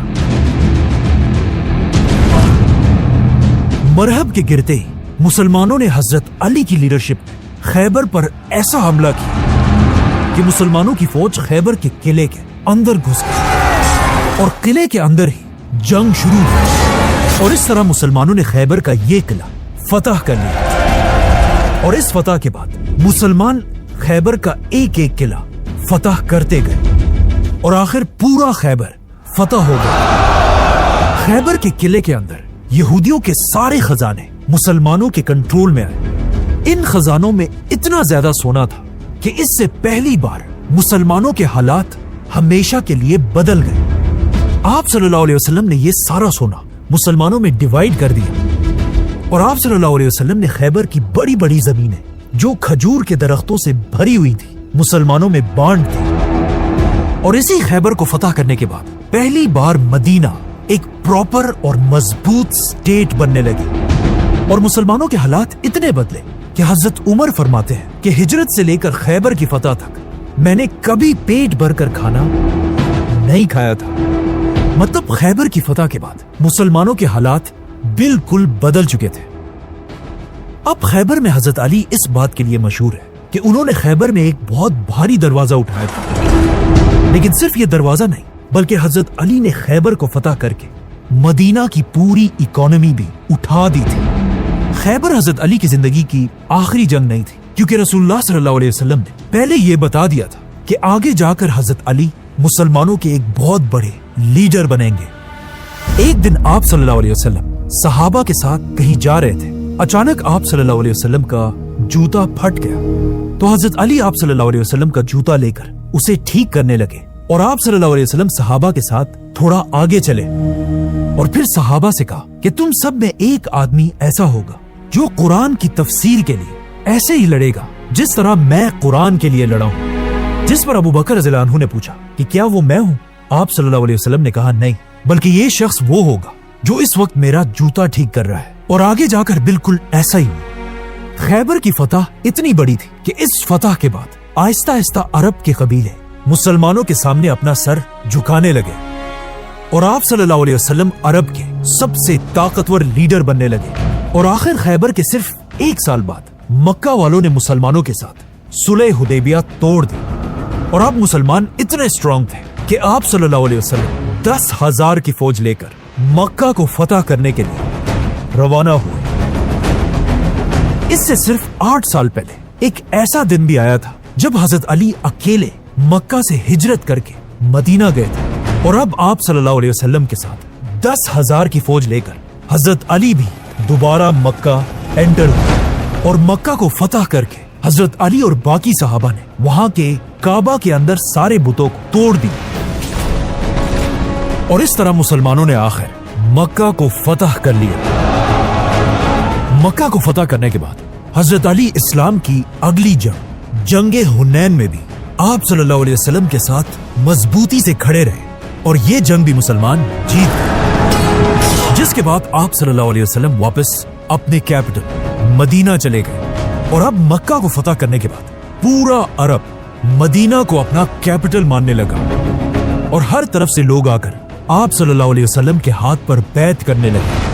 अब जब आप सल्लल्लाहु अलैहि वसल्लम ने पूरे अरब को यूनाइट कर दिया था, ये देखकर उस वक्त की super power Aahista Aahista Medina की ताकत से डरने लगी। The great Roman empire. इसीलिए मुसलमानों की ताकत और भी ज्यादा बढ़ने से रोकने के लिए अब रोमन एम्पायर मुसलमानों पर हमले की तैयारी करने लगे। जब रसूलुल्लाह सल्लल्लाहु अलैहि वसल्लम को इसकी खबर मिली, आप सल्लल्लाहु अलैहि वसल्लम ने भी रोमन एम्पायर से जंग के लिए 30,000 मुसलमानों की फौज जमा की, जिसके बाद मुसलमान तबूक की तरफ रवाना हुए। इस जंग में आप सल्लल्लाहु अलैहि वसल्लम ने एक ऐलान किया था कि जो भी मुसलमान इस फौज में शामिल नहीं होगा उसे मुनाफिक डिक्लेयर कर दिया जाएगा। जैसे ही मुसलमानों की फौज मदीना से रवाना हुई, पहली बार आप सल्लल्लाहु अलैहि वसल्लम ने मुसलमानों के सबसे बड़े वॉरियर हजरत अली को हुक्म दिया कि वो इस जंग में शामिल नहीं होंगे, बल्कि वो मदीना में रहकर मुसलमानों के कैपिटल की हिफाजत करेंगे। जिसके बाद मुसलमानों की फौज जंग के लिए रवाना हुई। पहली बार ऐसा हुआ था कि हजरत अली आप सल्लल्लाहु अलैहि वसल्लम के साथ किसी जंग में शामिल नहीं हुए हों। ये देखकर मदीना के कुछ मुनाफिक हजरत अली के खिलाफ अजीब अजीब बातें बनाने लगे, लेकिन जब हजरत अली को इन बातों का पता चला, वो सीधा मदीना से मुसलमानों की फौज की तरफ रवाना हुए और आप सल्लल्लाहु अलैहि वसल्लम के पास पहुंचकर पूछा, या रसूल अल्लाह, आप क्यों मुझे मदीना के बच्चों और औरतों के साथ छोड़ रहे हैं? हजरत अली को इस तरह परेशान देखकर आप सल्लल्लाहु अलैहि वसल्लम ने उन्हें कहा, ए अली, क्या तुम इस बात से खुश नहीं हो कि तुम्हारी हैसियत मेरे लिए ऐसे ही है जैसे मूसा अलैहिस्सलाम के लिए हारून अलैहिस्सलाम की थी, लेकिन मेरे बाद कोई नबी नहीं होगा।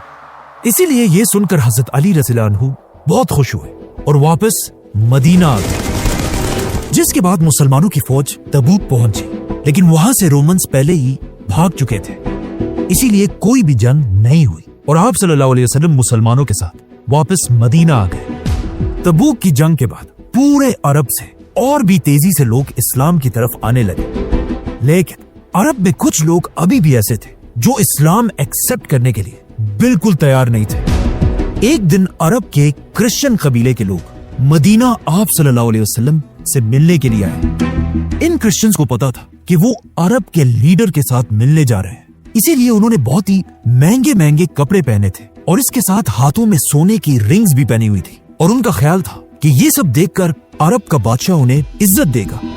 लेकिन जैसे ये लोग आप सल्लल्लाहु अलैहि वसल्लम के पास पहुंचे और आप सल्लल्लाहु अलैहि वसल्लम को सलाम किया, आप सल्लल्लाहु अलैहि वसल्लम ने उनके सलाम का जवाब नहीं दिया, बल्कि इसके बाद उनकी किसी भी बात का जवाब नहीं दिया। ये देखकर ये लोग हैरान हो गए और वहां से बाहर निकल आए और सहाबा से पूछने लगे कि हमें क्या करना चाहिए। आखिर हजरत अली ने आकर इन्हें बताया कि ये जो तुमने महंगे महंगे कपड़े पहने और सोने की अंगूठियां पहनी है, ये सब उतार दो और बिल्कुल आम लोगों की तरह कपड़े पहनकर आप सल्लल्लाहु अलैहि वसल्लम के पास जाओ। इन लोगों ने ऐसा ही किया और दोबारा सादा कपड़े पहनकर आप सल्लल्लाहु अलैहि वसल्लम के पास गए और फिर उन्हें सलाम किया। इस बार आप सल्लल्लाहु अलैहि वसल्लम ने उन्हें देखा और उनके सलाम का जवाब दिया और इस तरह आप सल्लल्लाहु अलैहि वसल्लम और इन क्रिश्चियंस की डिबेट शुरू। ये क्रिश्चियंस बार बार आप सल्लल्लाहु अलैहि वसल्लम से कह रहे थे कि ईसा अलैहिस्सलाम अल्लाह के बेटे हैं और हम सब के खुदा हैं, लेकिन आप सल्लल्लाहु अलैहि वसल्लम उन्हें बता रहे थे कि ईसा अलैहिस्सलाम अल्लाह के पैगंबर और सिर्फ अल्लाह के बंदे हैं। जिस पर उन्होंने आप सल्लल्लाहु अलैहि वसल्लम से कहा कि फिर हमें बताएं कौन ऐसा आदमी है जो बगैर किसी बाप के पैदा हुआ हो। और उनकी इसी बात पर कुरान की आयत नाज़िल हुई जिसमें अल्लाह ने फरमाया कि ईसा की मिसाल ऐसी ही है जैसे आदम की है। अब कुरान की इस आयत का इन क्रिश्चियंस के पास कोई जवाब नहीं था, क्योंकि अगर ईसा अलैहिस्सलाम बगैर बाप के पैदा हुए तो आदम अलैहिस्सलाम बगैर माँ बाप के पैदा हुए थे। लेकिन फिर भी ये क्रिश्चियंस अपनी बात पर खड़े रहे, जिस पर आखिर आप सल्लल्लाहु अलैहि वसल्लम ने इन क्रिश्चियंस को मुबाहला का चैलेंज दिया कि तुम अपने फैमिली को लेकर आओ और मैं भी अपनी फैमिली अहले बैत को लेकर आऊंगा और फिर हम मिलकर अल्लाह से दुआ करेंगे कि जो भी हम में गलत है उस पर अल्लाह की लानत हो। और सबको अच्छी तरह पता था कि आप सल्लल्लाहु अलैहि वसल्लम के अहले बैत कौन है, क्योंकि इससे पहले एक दिन आप सल्लल्लाहु अलैहि वसल्लम घर गए और एक चादर के नीचे हजरत फातिमा, हसन, हुसैन और अली रज़ियल्लाहु अन्हु को बिठाया और अल्लाह से कहा कि यही लोग मेरे अहले बैत हैं। जब आप सल्लल्लाहु अलैहि वसल्लम हजरत फातिमा, हसन, हुसैन और अली रज़ियल्लाहु अन्हु के साथ मुबाहला के चैलेंज के लिए पहुंचे, वहां सारे क्रिश्चियंस ने आप सल्लल्लाहु अलैहि वसल्लम से कहा कि आप हमारे बारे में जो भी फैसला करना चाहें कर लें, लेकिन ये मुबाहला का चैलेंज हम आपके साथ नहीं कर सकते। और ये क्रिश्चियंस वहां से चले गए। यहां से हजरत अली की जिंदगी में एक बहुत बड़ा चेंज आया, क्योंकि अब रसूलुल्लाह सल्लल्लाहु अलैहि वसल्लम हजरत अली को एक वॉरियर से इस्लाम का बहुत बड़ा जज बनाना चाहते थे। असल में जब पूरा अरब इस्लाम की तरफ आ रहा था, यमन का एक बहुत बड़ा कबीला अब भी मुसलमान होने के लिए तैयार नहीं था। इसीलिए आप सल्लल्लाहु अलैहि वसल्लम ने अपने एक जनरल खालिद बिन वलीद रज़ियल्लाहु अन्हु को यमन की तरफ भेजा ताकि वो इन लोगों को इस्लाम की दावत दे। लेकिन आप सल्लल्लाहु अलैहि वसल्लम काफी अरसे तक इंतजार करते रहे, लेकिन यमन के मुसलमान होने की कोई खबर नहीं आई। तो आखिर आप सल्लल्लाहु अलैहि वसल्लम ने खालिद बिन वलीद को वापस मदीना बुलाया और फिर आप सल्लल्लाहु अलैहि वसल्लम ने हुक्म दिया कि अली को मेरे पास लाया जाए। हजरत अली ने आकर आप सल्लल्लाहु अलैहि वसल्लम से पूछा कि या रसूल अल्लाह, आप मुझे बहुत दूर एक दूसरे मुल्क भेज रहे हैं और मेरी उम्र तो अभी बहुत कम है, और वहां मुझसे बड़ी उम्र के लोग मेरी बात क्यों मानेंगे, और मैं उनके दरमियान सही फैसला कैसे करूंगा? क्योंकि इस वक्त हजरत अली की एज सिर्फ 30-32 साल थी। जिस पर आप सल्लल्लाहु अलैहि वसल्लम ने हजरत अली के सीने पर अपना हाथ फेरा और हजरत अली को दुआ दी, ऐ अल्लाह, अली की जबान को सच के साथ रख और इसके दिल को हिदायत दे। और फिर हजरत अली से कहा, ऐ अली, जब भी तुम दो ग्रुप्स के दरमियान फैसला करना, पहले दोनों ग्रुप्स की हर बात गौर से सुनना और तभी फैसला करना।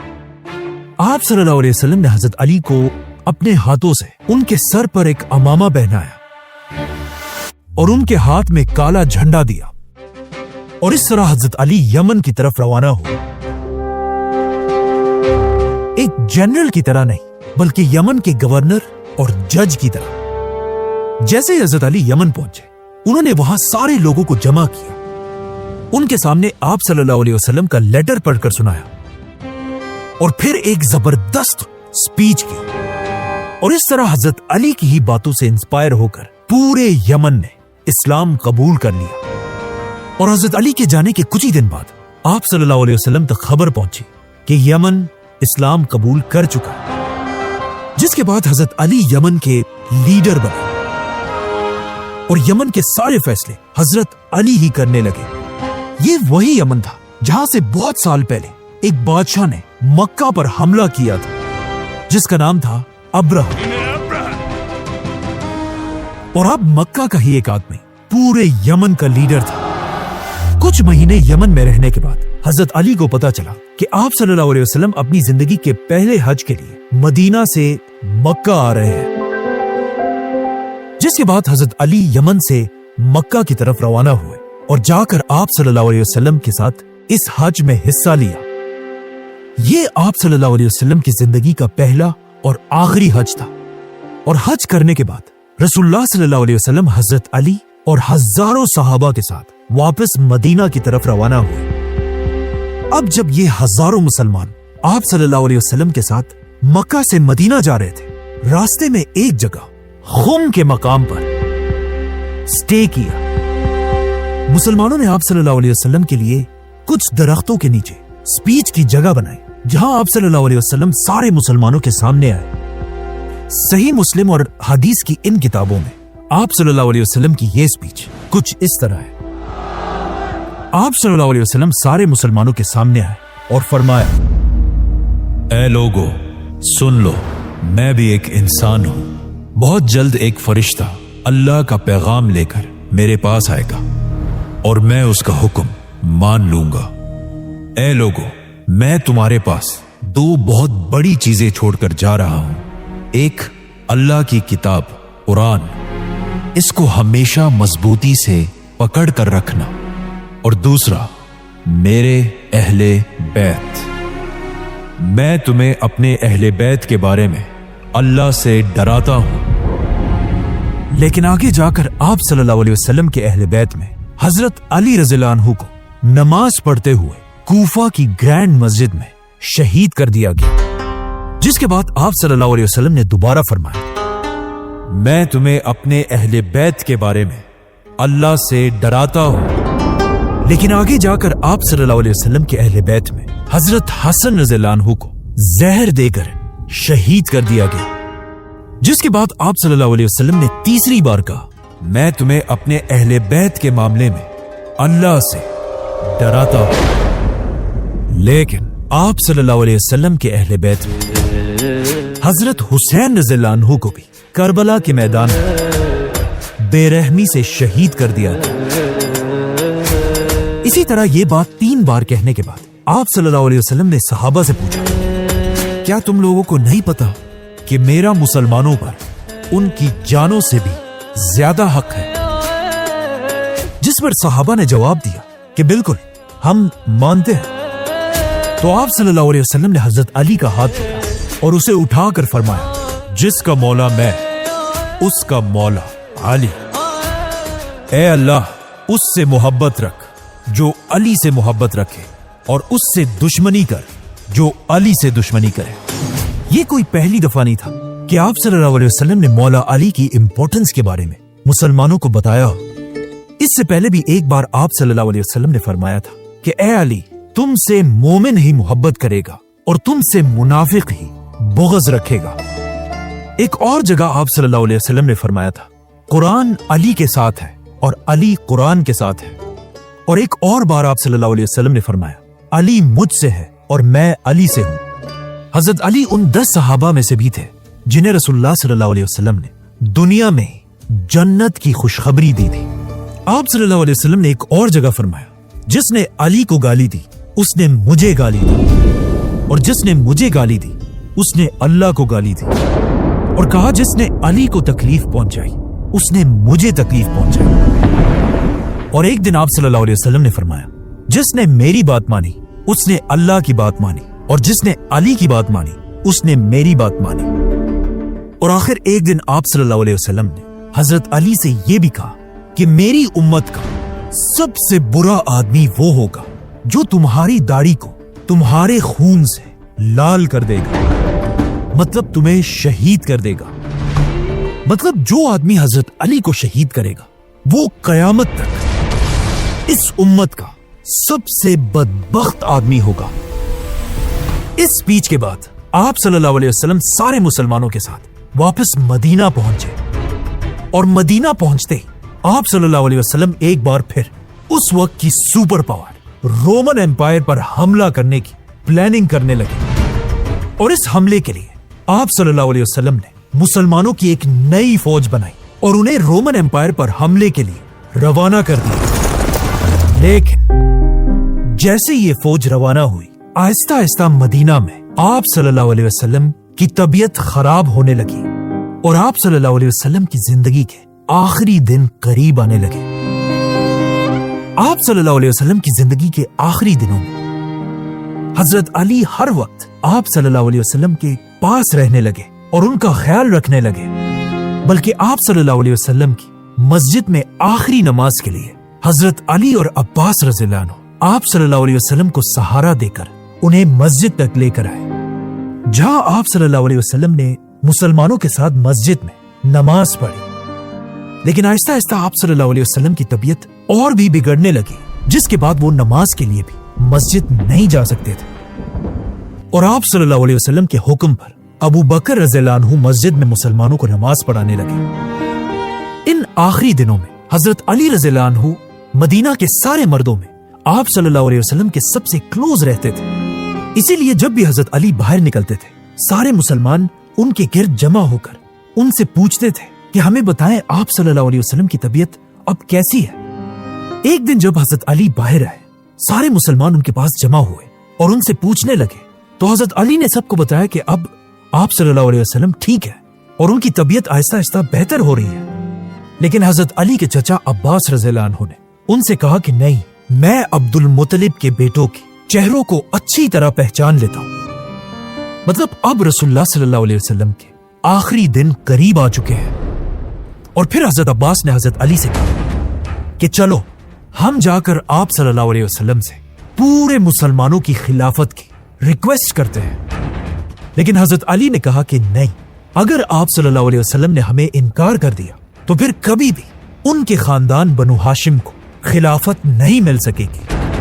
آپ صلی اللہ علیہ وسلم کے خاندان بنو ہاشم سے آج تک مسلمانوں کے سب سے زیادہ خلیفہ رہے ہیں۔ بنو ہاشم خاندان کے لوگ آلموسٹ 650 سال تک مسلمانوں کے خلیفہ رہے ہیں، اور آگے جا کر اسی بنو ہاشم خاندان کے دور کو ہی اسلامک گولڈن ایج کہا جاتا ہے۔ بلکہ آگے جا کر بنو ہاشم کے سب سے بڑے خلیفہ خود حضرت علی رضی اللہ عنہ ہی بنے۔ آہستہ آہستہ مدینہ میں رسول اللہ صلی اللہ علیہ وسلم کی طبیعت خراب ہوتی گئی، جس کے کچھ ہی دن بعد اللہ کے آخری رسول حضرت محمد صلی اللہ علیہ وسلم اس دنیا سے چلے گئے۔ آپ صلی اللہ علیہ وسلم کی وفات کی خبر ایک آگ کی طرح पूरे मदीना में फैली और मदीना के हर घर में लोग रो रहे थे और हर तरफ मदीना में गम फैला हुआ था। लेकिन ये दिन सबसे मुश्किल हजरत अली रज़ियल्लाहु अन्हु और उनकी फैमिली के लिए था, क्योंकि मौला अली के लिए रसूलुल्लाह सल्लल्लाहु अलैहि वसल्लम सिर्फ एक लीडर नहीं बल्कि उनके बाप की तरह थे, जो इससे बहुत साल पहले सिर्फ 5 साल के अली रज़ियल्लाहु अन्हु को खुद अपने घर लेकर आए थे और हजरत अली का अपने ही घर में बिल्कुल अपने बेटे की तरह ख्याल रखते थे। हजरत अली ने आप सल्लल्लाहु अलैहि वसल्लम के ही घर में लिखना और पढ़ना सीखा था, और सिर्फ यही नहीं बल्कि अरब के सबसे बड़े वॉरियर भी हजरत अली आप सल्लल्लाहु अलैहि वसल्लम के घर से ही बने। और आप सल्लल्लाहु अलैहि वसल्लम ने अपनी छोटी बेटी हजरत फातिमा रज़ियल्लाहु अन्हा की शादी भी हजरत अली रज़ियल्लाहु अन्हु से कराई थी। हजरत अली के बेटों हसन और हुसैन से आप सल्लल्लाहु अलैहि वसल्लम सबसे ज्यादा मोहब्बत करते थे, और जाने से पहले आप सल्लल्लाहु अलैहि वसल्लम ने सारे मुसलमानों से कहा था कि मैं 2 चीजें तुम्हारे पास छोड़कर जा रहा हूं, अल्लाह की किताब और अपने अहले बैत।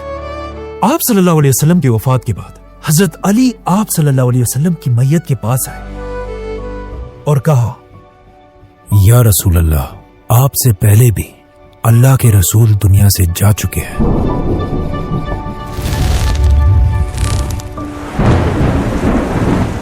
लेकिन आपका दुनिया से जाना उन सारे पैगंबरों से बिल्कुल अलग है, क्योंकि आपके जाने के बाद आसमान और जमीन का रिश्ता हमेशा के लिए टूट चुका है, जो किसी भी और पैगंबर के जाने से कभी नहीं हुआ। या रसूल अल्लाह, अगर आपने हमें ना रोका होता तो आज हम अपने सारे आंसू यही आपके सामने बहा देते, लेकिन आपने हमें ऐसा करने से रोका है। या रसूल अल्लाह, मेरे माँ बाप आप पर कुर्बान हो, और जब आप अपने रब के पास पहुंच जाए हम सबको जरूर याद रखिएगा। दुनिया के सबसे अजीम इंसान रसूलुल्लाह सल्लल्लाहु अलैहि वसल्लम को हजरत अली ने गौसल दिया, और इस इतने मुश्किल दिन में इतने गम में होने के बावजूद भी हजरत अली ने ही आप सल्लल्लाहु अलैहि वसल्लम को दफनाने की सारी तैयारी की। इसी तरह आखिरी वक्त तक हजरत अली आप सल्लल्लाहु अलैहि वसल्लम के साथ रहे। अब इस्लाम की तारीख में एक नया दौर शुरू हो चुका था, और आप सल्लल्लाहु अलैहि वसल्लम के जाने के बाद मुसलमानों ने अपना पहला खलीफा अबू बकर रज़ियल्लाहु अन्हु को बनाया, और अब वक्त आ चुका था कि मुसलमान आप सल्लल्लाहु अलैहि वसल्लम की कही हुई बातों को पूरा करें, और उस वक्त की सुपर पावर्स रोमन और पर्शियन एम्पायर क्रश कर दिया। इसीलिए अबू बकर रज़ियल्लाहु अन्हु ने एक ही टाइम पर दोनों सुपर पावर्स पर हमला कर दिया, और मुसलमान एक के बाद एक शहर को फतह करने लगे। और यहां से हजरत अली की जिंदगी में भी एक नया दौर आया, the chief justice of Islam. Subscribe.